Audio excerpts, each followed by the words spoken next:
इथे आपलं fry pan तापलाय, त्यामध्ये आपण तेल ओतून घेऊ.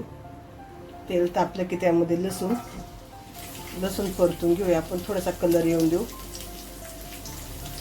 लसूण परतून झालाय आपला.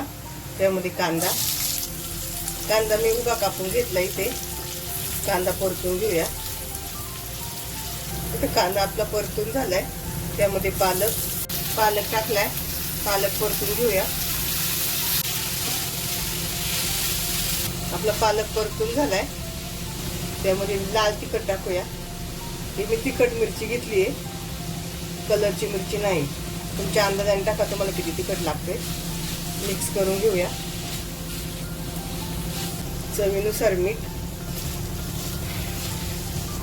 पनीर, त्यामध्ये उकडलेला भात टाकूया. भात टाकला की हलक्या हाताने परतून घ्यायचा. मिक्स करून झालंय आपलं छान. अगदी सोप्या पद्धतीनं पालक पनीर फ्राईड राईस तयार झालाय.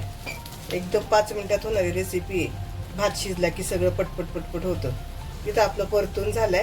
पण गॅस बंद करू. याच्यात आपण चिली सॉस, सोया सॉस काहीच टाकलेला नाही, त्यामुळे लहान मुलांना दिला तरी चालेल. अगदी आवडीने खातील तुमची मुलं.